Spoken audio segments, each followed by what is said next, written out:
Palestinian embroidery, also known in Arabic as tatreez, is very close to my heart and a significant part of Palestinian culture. It is primarily comprised of cross stitches that make bigger images and patterns. As a first generation Palestinian American, I grew up going to weddings and parties in which everybody would be wearing their best thobe, which is the Arabic word for the long sleeve dress the women shown are wearing. These thobes would be covered from head to toe with embroidery, and I also grew up seeing both my grandmothers wearing thobes as their primary form of dress, and I remember thinking it was strange they still dressed that way in the 21st century. But little did I know the long history behind their creation and the significance of this artwork to the Palestinian women, and how much I would grow to love it. Thobes are the primary way Palestinian traditional embroidery is showcased, but you can also see it on wall hangings and furniture. Since the Middle East has been considered under many different historical empires, some even overlapping, the origin of Palestinian embroidery can be traced back to ancient times, with influences from Phoenician and Canaanite civilizations that inhabited the region. A book called Traditional Palestinian Costume: Origins and Evolution by Hanan Munayir traces it back more than 3,000 years to the Canaanites who lived in the region at the time. The the unique form of embroidery and patterns can be found as far back as 1200 BCE, where there have been depictions in ancient artwork of Canaanite women in dress unique to their region, covered in tatris-like patterns and very loose garments. During the Ottoman Empire's rule, during the 16th to 20th centuries, Palestinian dresses underwent significant changes, influenced by Turkish fashion. Dresses became more structured and tailored, and new textiles like silk and velvet were introduced. Embroidery techniques and patterns also evolved, incorporating Ottoman motifs and designs. Tatreez is very important to the social traditions of Palestinian women. Traditionally, a girl began to learn stitching early in her childhood, generally around the age of 6 or 7. As soon as she could wield a needle, she was given a roll of silk thread and was taught cross stitch in the simpler motifs of her village by older girls or women. Embroidery was frequently done communally, with women gathering outside their doorways to sit and talk and work on their embroidery, and help the smaller girls with their first stitches. When doing research for this project, I found a wonderful thesis written by Sylvia Yalola, written at the University of Stockholm, and she writes about how Tatreez was a form of social connection for women in trying times. One of the most horrific events that happened to the Palestinian people was the Nakba, which in Arabic means the Great Catastrophe, in which almost 1 million Palestinians were displaced from their homes and lands. In the chaos of the Nakba and the expulsion of Palestinians to neighboring countries and further abroad, the more intricate patterns of tatreez were abandoned, as Palestinian women no longer had the time or finances to embroider luxury garments for themselves. Nonetheless, women in refugee camps, mainly in Jordan and Lebanon, continued to embroider in the manner of their original villages, in an attempt to maintain their displaced identity.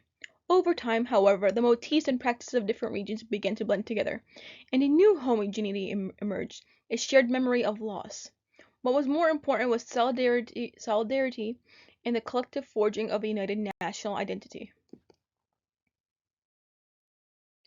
Tattoos has the great significance to people whether it's worn in the United States or in the Middle East. When Representative Rashida Tlaib was sworn into Congress in 2019, she wore a thobe which was extremely significant since she was the first ever Palestinian American woman serving in Congress. According to an article by NPR, the congresswoman says that wearing the thobe was an unapologetic display of the fabric of people in this country. This pride in her culture spurred an online movement where Palestinian women would post pictures in their traditional dress under the hashtag #TweetYourThobe. Another way thobes hold political significance is with the symbolism that is stitched onto them. Before the occupation of Palestine in the late 1940s, thobes were primarily decorated with nature motifs. But during the Intifada, which was the first resistance movement that happened in the 1980s, women started stitching on the Palestinian flag as a form of protest, since waving the flag had become illegal under the occupation. It showed that they were not going anywhere and still had a strong sense of national identity. This style of dress was called the Intifada thobe, which is as showed in the second picture. Their garments were made from linen or cotton woven on hand loom, Colors were determined by the availability of natural dyes and different from region to region. Indigo was a popular choice as the blue color was believed to protect against the evil eye. Dark blue indicated wealth as it meant the person could afford to dip the cloth and dye multiple times. Other colors were obtained from insects and pomegranates, saffron and vine leaves and oak bark and shells. Hand-spun and dyed threads were used until the 1930s, when imported silk threads and commercially produced DMC threads became available. In most areas, the basic cross-stitch was the most widely used stitch within with regional variations. In some areas, a satin stitch, running stitch, and drawn thread work were used the most. In other places like Bethlehem, women who were influenced by military uniforms and church vestments started using couching in their work. This later spread to other parts of southern Palestine. Traditional patterns used in Palestinian embroidery are designs of geometric shapes, but also include designs which were most familiar to Palestinian women as impressions of their daily surroundings. These patterns symbolize good health, hope, prosperity, and protection, among other attributes of positive beliefs. Depending on the region in Palestine, the patterns include representations of cypress trees, bunches of grapes, apple trees, cauliflower, chickens, pigeons, rainbows, roses, birds of paradise, flower pots, and extensive other such representations. Geometric designs were given such names as foreign moon, cow's eye, mill wheel, or crab.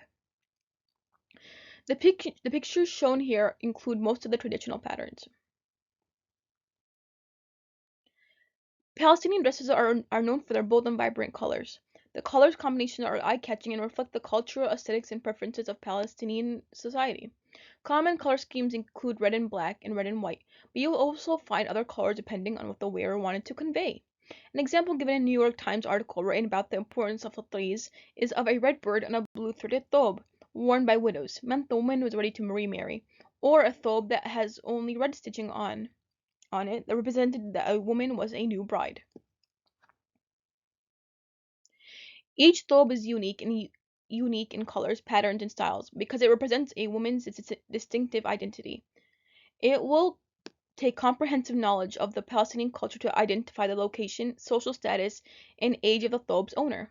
The color and body of a thobe is important to know to understand where a thobe is originated from. To quote Dagmar Painter, who was interviewed for an article on Tatriz published in Guernica magazine, Palestinians revere this embroidery because it is a concrete expression of the place where they come from.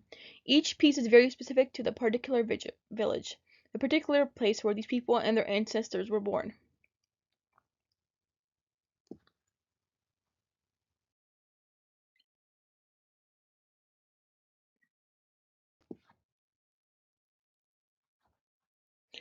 One of these regional styles is in Ramallah. Ramallah is a city in the middle of the West Bank and is situated between mountains. And the notable characteristics of a Ramallah thobe is a white base with dark red embroidery and bird motifs all around. Another regional thobe is Gaza. In Gaza is a city on the eastern coast of the Mediterranean Sea and is bordered by Egypt on the southwest, and distinctive characteristics of its regional thobe is black fabric, dense embroidery on chest and sleeves, combination of red and popular and purple embroidery, and floral and star patterns. Jaffa is an ancient port city founded by the Canaanites that is now part of southern Tel Aviv. And the notable characteristics of its thobe are patterns of cypress trees, necklaces, lamps, citrus flowers, and feathers, in a black base fabric with orange embroidery. Hebron is a city in the southern part of the West Bank, and the notable characteristics of its thobe are red and brown embroidery, black or blue base fabric, panels of shiny taffeta fabric between the cotton, and wide sleeves. In closing, thank you for listening to this presentation on Tatriz. I just want to share a picture of a thobe my grandmother made more than 40 years ago when she was pregnant with my mother. My grandmother and her family immigrated to the United States due to the constant war in Palestine in the early 70s, and to still hold on to her culture, her sister and her would make thobes for each other and their mother. Their dedication and passion to this craft has now been passed on to me, and I hope one day to complete my own thobe as a testament to their love for their homeland and as a connection I cannot experience, since I cannot physically go to Palestine. Thank you once again for watching.